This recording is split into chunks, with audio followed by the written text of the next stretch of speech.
کسی کا غلام ہے۔ یہ ایک جمہوری جدوجہد کے نتیجے میں وجود میں آیا۔ بانی قوم خود ایک بہت بڑے وکیل، بہت بڑے آئینی ماہر تھے۔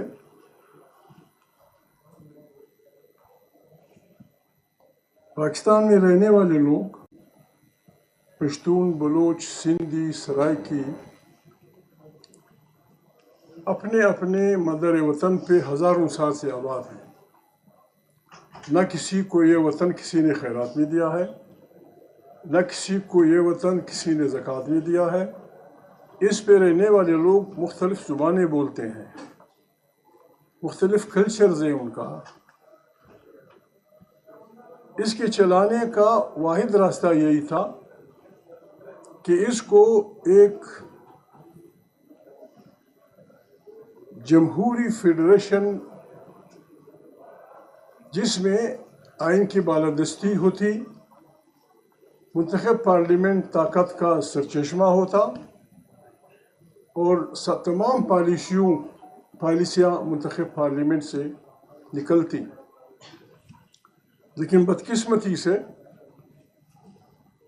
75 سال میں ہم اس میں کامیاب نہیں ہو سکے۔ یہ کتاب پرنٹڈ شکل میں مجھے نہیں ملی۔ جب میں نے بہت اصرار کیا کہ باپ کتاب پہ بولنے پر دے رہے ہیں، کچھ دے دیں، تو انہوں نے وہ پریس کو جو کاغذات دیے تھے وہ میں نے جلدی پڑھے۔ بلاول کا انٹرویو آدھے میں رہ گیا۔ ان تمام انٹرویوز کو اگر ہم پڑھ لیں، آپ نے ضرور پڑھ لیا ہوگا، ان تمام انٹرویوز کے دینے والے سیاسی کارکن، سیاسی اکابرین ہیں۔ میں نے تو جلدی میں پڑھا، اگر آپ غور سے پڑھیں تو تقریباً سب کا جنہوں نے انٹرویوز دیے ہیں، محتاط بات اس الیکشن کے متعلق 40 دن پہلے یہی ہے کہ یہ انتخابات ٹھیک نہیں ہوں گے۔ سب نے، تقریباً سب یہاں بیٹھے ہوئے ہیں۔ بعض نے بڑی واضح انداز میں کہا کہ ہمیں پتہ چلا کہ ہمارے پرانے دوست ساتھی غلط راہ پہ چل پڑے ہیں، تو ہم نے عاقبت اسی میں سمجھی کہ ہم اپنی پارٹیوں سے اپنے فاصلے بڑھائیں اور اس الیکشن میں حصہ نہ لیں۔ جن سے بھی سوال کیا گیا، بڑے محتاط انداز میں اسٹیبلشمنٹ، کسی نے واضح طور پہ نہیں کہا کہ بھائی ساری بیماریوں کی جڑ یہ ہے کہ ہماری اسٹیبلشمنٹ اس ملک میں ایک جمہوری فیڈریشن چلانا نہیں چاہتی۔ وہ اپنے اس ارادے میں اتنے پکے ہیں کہ ان کی اس سیاست کی کشمکش میں ہمارا ملک ایک دفعہ ٹوٹا۔ اس کے بعد جو باقی ماندہ ملک ہے، اس میں بھی آج وہ اسی گھوڑے پہ سوار ہیں، اور ہم بھی اچھے بچوں کی طرح ان کے سبارڈینیٹ بن کر وزیر اعظم بنتے ہیں، صدر بنتے ہیں۔ ان کی میں معافی چاہتا ہوں، میرے بزرگ ہیں، میرے دوست ہیں، سارے میرے کولیگ ہیں۔ آج پاکستان کی حالت یہ ہے، تمام Pakistan is subservient to the establishment of Pakistan۔ آپ کے ضلع کو میجر چلا رہا ہے، آپ کے ڈویژن کو کرنل چلا رہا ہے، آپ کے صوبوں کو ایک بریگیڈیئر چلا رہا ہے۔ شف سے کام نہیں بنے گا۔ ہمیں واضح طور پہ کہنا ہوگا کہ بھائی یہ ملک، اس ملک کا ایک آئین ہے، اس آئین میں تمام اداروں کے فریم ورک میں معلوم ہے۔ دکھ ہوتا ہے، معافی چاہتا ہوں، یعنی کہ ہم ایسے بھی پاگل نہیں ہیں کہ آسمان سے کوئی بھی پتھر گرتا ہو ہم سر رکھ دیتے ہیں، نہیں بھائی۔ پاکستان آج ڈوبنے اور بچنے کے دورائے پہ کھڑا ہے۔ اگر تو ہم اس ملک کو بچانا چاہتے ہیں، یقیناً ہم بچانا چاہتے ہیں، اگر تو ہم اس ملک کو بچانا چاہتے ہیں، اس کو چلانا چاہتے ہیں، ہم نے اوتھ پہ اللہ کو حاضر و ناظر جان کر یہ اعلان کرنا ہوگا کہ ہم کسی صورت میں اسٹیبلشمنٹ سے جنہوں نے حلف اٹھایا، دیار اوتھ، سپاہی سے لے کر جنرل تک وہ حلف اٹھاتے ہیں کہ میں سیاست میں صدر نہیں ہوں گا. حلف وعدہ ہوتا ہے، حلف کمٹمنٹ ہوتی ہے. کل آپ نے ٹرمپ کا حلف سنا، 3 منٹ کا حلف تھا، بائبل پڑھا ہوا تھا، اس پہ ہاتھ رکھا کہ میں فلانا فلانا فلانا، میں سچ امریکہ کی آئین کی فلانا تحفظ پروٹیکشن کروں. جب تک ہم یہ نہیں کریں گے ہم اس گناہ کبیرہ میں شامل ہوں گے اور ہمارا ملک خدا نخواستہ ایک خطرناک حادثے سے دوچار ہو جائے گا. کیا ہو رہا ہے ملک میں؟ فاٹا سراج الحق صاحب زیادہ بہتر جانتے ہیں. فاٹا آپ کا وہ بازوی شمشیر زن تھا، کبھی آپ کو وہاں ضرورت ہی نہیں پڑی کہ وہاں آپ کے لیے مشکلات ہوں.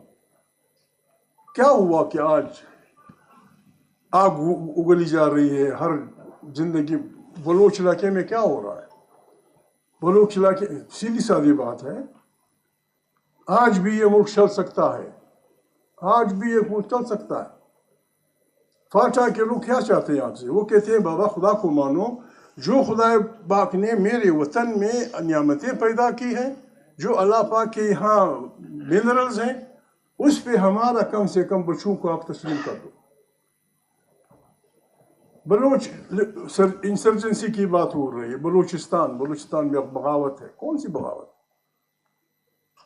بلوچ پشتون آبادی، اب سن کے حیرانگی ہوگی کہ تمام بلوچ پشتون آبادی پنجاب کے ایک ضلع کے برابر ہے.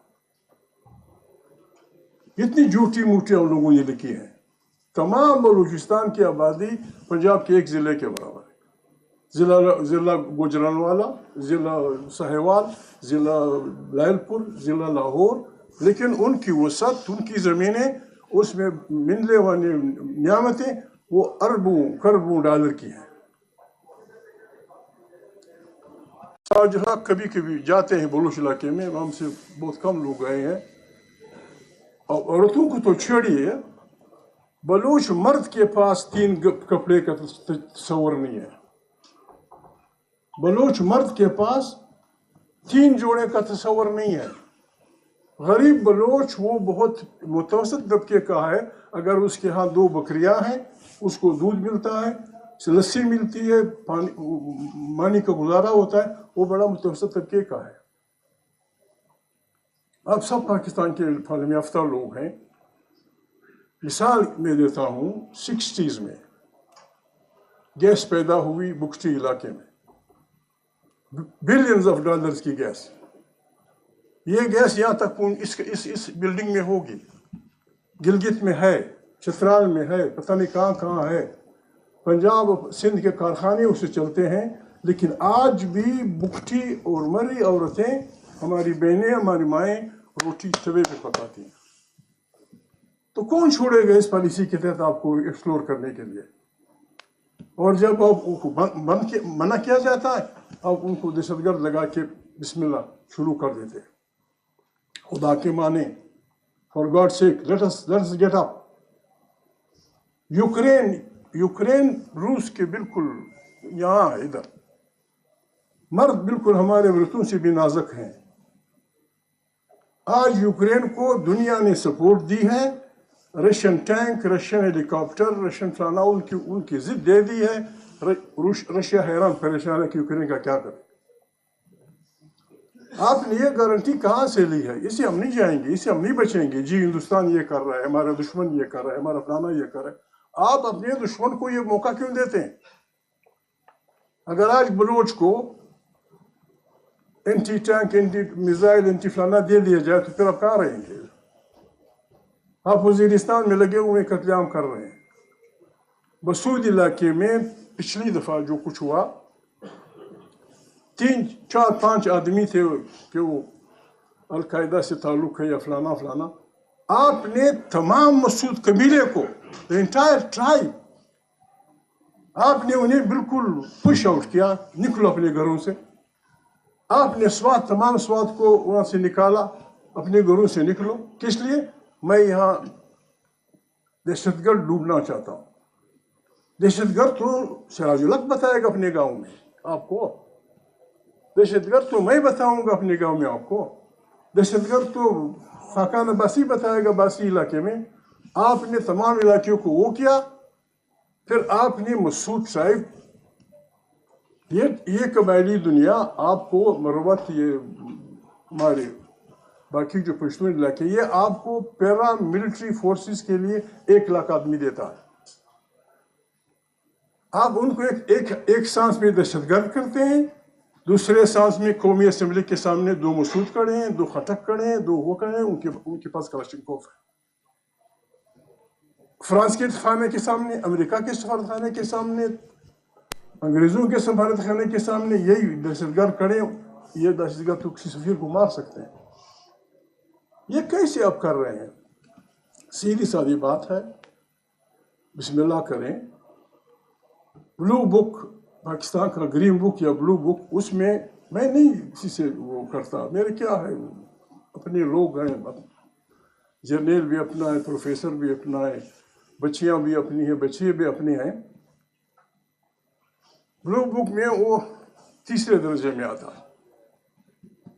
ہماری لائن لگی رہتی ہے، سیاستدانوں کی لائن لگی رہتی ہے. جس طرح بچوں کو بلاتے ہیں سب بسم اللہ، کیوں جاتے ہو وہاں؟ تو what do you want there? کیا ہے وہاں؟ ابھی پشاور میں جو میٹنگ ہوئی، میں وہ نہیں ہوں. یہ آئین کی روح کے خلاف ہے. آپ کا سرکاری نوکر جس نے حلف اٹھایا کہ وہ سیاست میں حصہ نہیں لے گا، وہ آپ کو بلاتا ہے. ہم ایک دوسرے کے کندھے مارتے ہیں کہ تاکہ فرنٹ کی سیٹ میں بیٹھ جائیں. اس نے پاکستان کو یہاں تک پہنچا دیا ہے. اب ہم نے عقل سے نہ ان سے ہم کریں، خدا کے لیے رحم کریں اس ملک پہ. نہیں بچا سکیں گے اس ملک کو آپ. پرسوں میں ان کا انٹرویو پڑھ رہا تھا کہ ہمیں افواج کو مضبوط کرنا چاہیے. ہمارا مقابلہ 5 گنا یا 10 گنا بڑے دشمن سے ہے. تو مضبوط کرنے کا طریقہ یہ ہے کہ ہم ان کو ڈول ریسپانسبلٹی سے فارغ کر دیں. آپ ٹینک چلائیں گے، آپ جہاز اڑائیں گے، آپ میزائل کریں گے، ہم سوکھی روٹی کھا کے، ہم دنیا جان کی محنت کر کے آپ کے لیے بہترین ہتھیاروں کا بندوبست کریں گے. جب جنگ کی بات ہوگی آپ جنگ کریں گے، باقی ہم گزارا کر لیں گے. واحد ملک ہے، معافی چاہتا ہوں، واحد ملک ہے جس میں اپنے بچوں کو کرپٹ کیا جاتا ہے، ان کی فائلز بنائی جاتی ہیں، ان کو بلیک میل کیا جاتا ہے، پھر ان کو وزیر اعظم بنا دیا جاتا ہے. کیا کرے گا یہ وزیر اعظم؟ کیا ڈیلیور کرے گا جب وہ کسی ساورن ملک کے سامنے؟ اس کا پھر دنیا نے یہی نتیجہ نکالا ہے کہ ہمارے سارے خارجی کابرین، ہماری پارلیمنٹ، ہمارے وزراء اعظم کو دخور اتنا نہ سمجھتے ہوئے سیدھا ہوا جاتے. ان کے لیے 1 آدمی سے 2 آدمیوں سے ٹیکل کرنا آسان ہوتا ہے، لیکن ایک بہت بڑی پارلیمنٹ، کروڑوں انسانوں کی پارلیمنٹ کو سبجوگیٹ کرنا مشکل ہوتا ہے. اگر ہم نے اس پاکستان کو چلانا ہے، لیکن ہم چلانا چاہتے ہیں، تو اس کا واحد علاج یہ ہے کہ پارلیمنٹ طاقت کا سرچشمہ ہوگی، آئین بالادست ہوگا. آئین کے فریم میں جن اداروں کی جو پوزیشن ہے وہ اس میں ہوں گے. پاکستان اس امجد بحران سے 5 سال تو مشکل ہے، شاید خاقان عباسی زیادہ جانتے ہوں گے. 10 سال میں بالکل سراج الحق، شفقان عباسی، آفتاب میرے بھائی، نواز شریف ہیں بردرز، پیپلز پارٹی، ہم اس ملک کو اس بلا سے نکال دیں گے.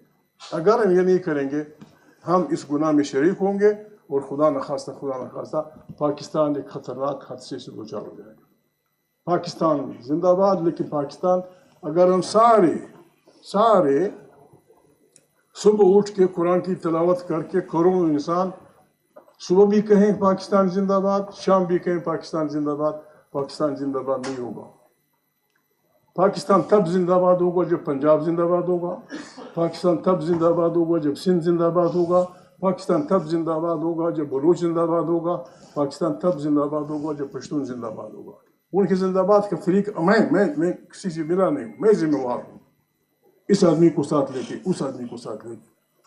آپ صرف بلوچ کو، پشتون کو، سندھی کو، پنجابی عام آدمی کو یہ گارنٹی دے دیں کہ جو آپ کے خطے میں اللہ پاک کی نعمتیں ہیں اس پہ آپ کے بچے کا آئینی حق مسلم ہے. یہ پاکستان چل جائے گا، یہ پاکستان چل جائے گا. اگر یہ آپ نہیں کریں گے، دوسری بات یہاں عالم فاضل لوگ بیٹھے ہیں، جرنلسٹ بیٹھے ہیں، ہمارا خطہ بڑی خطرناک حالت میں ہے. افغانستان، پاکستان، ایران، یہ دنیا جہان کی نعمتوں سے پر علاقے ہیں. پیٹرول ہو، گولڈ ہو، نیم اینی تھنگ. یہ دنیا کے مست سانڈ چاہتے ہیں. پہلے تو یہاں کے قبضہ کرتے تھے، انگریز آیا، اٹلی آیا، فلانا آیا، فلانا آیا. اب اوپر سے انہوں نے ہمیں کنٹرول کرنا ہے. ہمارے خطے کے حکمرانوں کا وزڈم کا امتحان ہے، افغانستان کے لوگوں کا وزڈم کا امتحان ہے، ہمارا وزڈم کا امتحان ہے، پاکستان کے وزڈم کا امتحان ہے. ہم صرف یہ کر سکتے ہیں کہ اس خطے میں ہم جنگ چھیڑتے ہیں یا نہیں. اور جس دن ہم نے چھیڑ دی پھر ہم گئے، پھر اس کی پیچ اپ وہ کریں گے. پھر دے ول ڈیوائڈ، گولڈ تمہارا، فلانی مارا، فلانا مارا. پھر پتہ نہیں ہمارا خطہ کہاں ہوگا، ہماری موت کس طرح ہوگی. میں تو ریکویسٹ کرتا ہوں ہمیں کہاں لے جا رہے ہیں اس ملک کو؟ آپ کہاں لے جا رہے ہیں؟ افغانستان کے ساتھ لڑائی، ایران کے ساتھ ہمارا پرسوں مفت میں ہماری جنگ چھڑ گئی تھی ایران سے. یہ جذباتی انداز یہ کیسے ہوگا؟ کس طرح چلے گا؟ کون یہ کرتا ہے؟ ہمارا خطہ ہے، ہم ایک دوسرے کے دوست ہیں، ہم سائے ہیں، بسم اللہ کریں. میں دو دفعہ گیا تھا بمبئی 10 سال پہلے. آپ یقین کریں جتنی غربت ہندوستان میں ہے اس کا ہم تصور بھی نہیں کر سکتے. آدھی کپڑے پہن کے لوگ پھرتے ہیں، ہزاروں نہیں لاکھوں لوگ. صبح اس ہائی وے پہ ہم گئے، شام کو ہم آئے، اس پہ ہزاروں لوگ، مرد عورتیں پڑی ہوئی ہائی ویز پہ. بچے مائیں سارے وہی پلتے ہیں، وہی جنتے ہیں. وہ چل پڑے، انہوں نے وہ کر دی. ہم کیوں نہیں کر سکتے؟ آیا بسم اللہ، پنجابی میں کہتے ہیں بندہ بن. یا بندہ بن کے آئے، بیٹھے، عقل سلیم کا تقاضا، سب کو بلائیں. میں آج بھی الیکشن سے پہلے بھی، ہماری بات ویسے بھی کوئی نہیں سنتا، میں نے الیکشن سے پہلے تمام اکابرین سے، نواز شریف سمیت، صرف میں نے جوڑی نہیں پھیلائی. میں نے کہا الیکشن سے کچھ نہیں ہوگا. افواج پاکستان سمیت تمام اداروں کی گول میز کانفرنس بلائیں، سٹنگ جنرلز بھی بیٹھے ہوں، سٹنگ جج بھی بیٹھے ہوں، ہماری اقتصادیات کے ماہرین بھی بیٹھے ہوں، ہماری دفتر خارجہ کے ماہرین بھی بیٹھے ہوں، جرنلسٹ بھی بیٹھے ہوں، عورتیں، بچے، جو کچھ سمجھتا ہے آئے بیٹھیں اور کلیکٹیو وزڈم سے اس ملک کو بچائیں. اور ایک دوسرے کو کہیں کہ بھائی آپ کا فریم ورک یہ ہے، میرا فریم ورک یہ ہے. اگر ہم یہ نہیں کریں گے، دیکھیں بہت بہت بہت بہت بہت خطرناک حالت ہے. یہاں جو بڑی بڑی گاڑیاں ہماری کڑی ہیں، ایک ٹینکی 21,000 20,000 پہ بھری جاتی ہے، ایک ٹینکی پیٹرول. اور بلوچ، پشتون، سندھی، پنجابی غریب کو 20,000 روپے اور خاندان کو نہیں مل رہا مہینے کا. ایک ٹینکی پیٹرول کا. اور اگر جو کام کے لوگ ہیں محنت کرتے ہیں، پتہ نہیں کتنی ٹینکی بھرتے ہوں گے. ایک ٹینکی 20,000 میں آپ، اگر ہم اپنے غریبوں کے لیے صرف 20,000 بھی بندوبست کر دیں کہ اس کی روٹی مانی کا بندوبست ہو، کچھ گزارا ہو جائے گا. ورنہ یہ بپھرے ہوئے لوگ، 3 کروڑ انسان غربت کی لکیر سے نیچے ہیں. خدا نخواستہ یہ اگر چل پڑے اپنے اس پہ، یہاں ایسی انارکی پھیل جائے گی، پھر بہت بڑی بربادی ہوگی. آئین کو کوئی درخور اتنا نہیں سمجھتا. 9 مئی، 8 فروری، یہاں جو ڈی چوک پہ ہوا، کیا کرنا تھا کسی نے؟ آئین لوگوں کو اجتماع کا حق دیتا ہے، آئین لوگوں کو پروٹیسٹ کا حق دیتا ہے، آئین لوگوں کو جلسے کا حق دیتا ہے. طریقہ غلط تھا، یا جو بھی تھا، یہاں لوگ آئے ڈائریکٹ سیدھا گولیاں سر میں. پاگلوں کا ملک ہے. معافی چاہتا ہوں، یہاں پروفیسر شریف عالم لوگ بیٹھے ہوں گے. دنیا کہیں بھی اپنے ان بچوں کو ان کی عزت کرتی ہے جن میں جذبہ حریت ہوتا ہے، جن میں نہ کہنے کی جرت ہوتی ہے. دنیا اس کو عزت دیتی ہے. یہاں جو آدمی نہ کرتا ہے اس کی زبان کاٹو، اور جو وفاداریاں بیچتا ہے اس کو چومو. ایک خدا کے لیے معافی چاہتا ہوں، ایک ووٹ بیچنے کی قیمت 70 کروڑ روپے. 70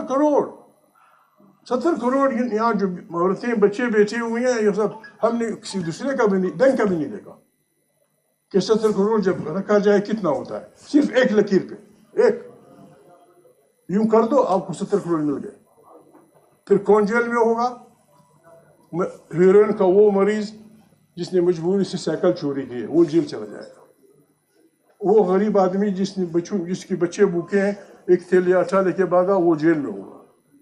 جو وفاداریاں بیچتا ہے، وطن بیچتا ہے، عزت بیچتا ہے، وہ زندہ باد. یہ الٹا ہے، نہ یہ اسلام. اور ہم پھر دعویٰ کرتے ہیں اسلام کا کہ یہ اسلام کا قلعہ ہے. With due apology to my friend. ہاں، اسلام کا قلعہ ہے. ایسا قلعہ ہے جس میں اسلام نظر بند ہے. اسلام نظر بند ہے، بالکل پکا. قرآن کریم کہتا ہے جھوٹ مت بولو. قرآن کریم کی آیت مبارک ہے کہ آپ سچی گواہی نہ چھپائیں، اگر یہ آپ کے خلاف ہو، اپنی ماں کے خلاف ہو، آپ کے باپ کے خلاف ہو، ورنہ آپ سے پرسش ہو. ہمیں یہاں کہا جا رہا ہے کہ جھوٹ بولو. ہمارے وزیر اعظم کہتے ہیں بس جھوٹ سے کام چلے گا، جھوٹ بولو. اللہ کہتے ہیں مت بول. ہم کس بدت تو ہم کیا کریں؟ خدا کہتا ہے جھوٹوں پہ خدا کی لعنت. ہمارے یار کہتے ہیں جھوٹ بولو، بس حکومتیں بناؤ اور پھر نمائندگی کرو دنیا میں. یہ خطرناک حالت ہے. ہمیں سب کو اکٹھے مل کر ایک ایسا الائنس بنانا چاہیے، ورنہ ہمارے پاس کیا ہوگا؟ جو ہمارے غریب پشتون بولو سندھی ہیں، پھر تو ہم مجبور ہوں گے کہ ہم ایک نئی آئین ساز اسمبلی کا مطالبہ کریں. یہ آئین نہ اپنے آپ کو بچا سکا، نہ ہمیں بچا سکتا ہے، نہ دنیا کو بچا سکتا ہے، نہ پاکستان کو بچا سکتا ہے. پھر ہم کیا کریں گے؟ کیوں لوگوں کو آپ پش کریں اس طرف؟ میں نے کتاب جلدی سے پڑھی، ان کا انٹرویو بھی پڑھا، ان کا بھی پڑھا، یار لوگوں سب کا. انہوں نے بین السطور اس وقت ایک بتا دیا تھا. بین السطور ان سب انٹرویوز میں یہ ہے کہ یہ الیکشن ٹھیک نہیں ہے. پھر ہم کیوں اس میں حصہ لیتے ہیں، کیوں وہ کرتے ہیں؟ بہرحال میں زیادہ آپ کی مبسخوری نہیں کرنا چاہتا. عمران خان اچھا ہے یا برا ہے؟ عمران خان 8 فروری کے انتخابات پی ٹی آئی جیت چکی ہے، اور بڑے دم دھڑاکے سے جیت چکی ہے. ان کا یہ مینڈیٹ چوری کرنا، لے جانا، اور پھر مذاکرات کا ڈنڈورا پیٹنا. مذاکرات تو تب ہوتے ہیں کہ بھائی ہندوستان اور پاکستان کے درمیان کنٹرول لائن پہ جھگڑا ہے، مذاکرات کرو. فلانا فلانا میری طرف سے، فلانا فلانا ہندوستان کی طرف سے. چین اور ہندوستان کے درمیان لداخ کی پہاڑوں میں یا ادھر ادھر کوئی جھگڑا ہے، مذاکرات ہو. فلانی جگہ یہاں تو آپ نے ڈاکہ ڈالا ہے کسی گھر میں، اس کا سب سامان اٹھا کے گٹلی باندھ کے چلے گئے. یا مذاکرات نہیں ہوں گے، یا یہ ہوگا کہ میرا یہ سامان دو گے یا نہیں. پاکستان میں اس کی غیبت کر کے زیادہ آپ کے سب خراشی نہیں کرنا چاہتا. غریب آدمی کے اگر کیا مانگتا ہے غریب آدمی؟ کوئی آپ سے روٹی نہیں مانگتا. لیکن حکمران سے غریب آدمی اس کا حق ہے کہ میں اپنے گھر سے نکلوں، کوئی میرا دروازہ نہ کھٹکھٹائے، راستے جاؤں کوئی میرے کپڑے نہ کھینچے. اور جو حکومت یہ نہیں کر سکتی انہیں حکمرانی کا حق نہیں ہے. آئین تو ہمیں جو لوگ آئین کی حفاظت نہیں کرتے، آئین کو نہیں مانتے، ایبروگیٹ کرتے ہیں، سسپینڈ کرتے ہیں، فلانا کرتے ہیں، یہ آئین تو ان کے خلاف ہمیں بغاوت کی بات کرتا ہے کہ مت چھوڑو. ایسے حالات میں ہمارا ملک ہے، ایسے حالات میں ہمارا وہ ہے.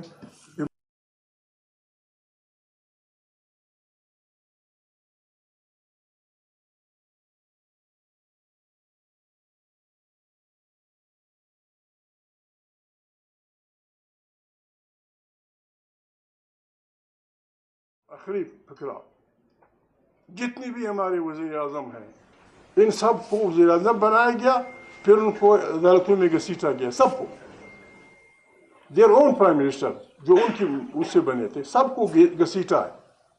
لیکن ہمیں خدا بزرگ برتر نے ہم سیاسی لوگوں کو نہ ہمارے ججوں کو یہ توفیق دی ہے کہ ہم کسی ایسے جرنل کو عدالت لے آئیں جس نے آئین ایبروگیٹ کیا۔ نو پرائم منسٹر نمبر 1 2 3 کوئی ایکسیپشن نہیں، 1 2 3 4 5 6 7 یہ سامنے کچھ مدد کے یہ سب گئے ہیں عدالتوں میں، بے عزت ہوئے ہیں، نیب ہے، فلانا ہے، فلانا ہے، اور جو آئین کو پھاڑتا ہے اس کی مذاق اڑاتا ہے ان کو کوئی ہاتھ نہیں لاتا۔ یہ ملک کس طرح نہیں چلے گا؟ ہم بس آپ کے وہ ہیں، ہم تو آپ کے جج کے وہ سپاہی ہیں پیچھے رہنے والے۔ میں آپ سے ریکویسٹ کروں گا عوام سے کہ ہر سیاسی آدمی، ہر سیاسی لیڈر اس کو عوام کے سامنے یہ حلف لینا چاہیے کہ خدا کو حاضر و ناظر جان کر میں چپکے سے یا فلانا سے ان سے ملاقاتیں نہیں کروں گا، معاملہ چل جائے گا۔ بس ٹھیک ہے، زندہ باد، جو کچھ ہے میں معافی چاہتا ہوں، الٹی ہانک دیتا ہوں، یہ بدبخت مجھے پٹی پڑھا دیتا ہے، یہ لمبا نہیں عباسی لمبی پٹی پڑھا دیتا ہے کہ یہ کہنا ہے وہ کہنا ہے، پھر میں کہہ دیتا ہوں، یہ جا کے آرام سے گھر سو جاتا ہے۔ God bless you, God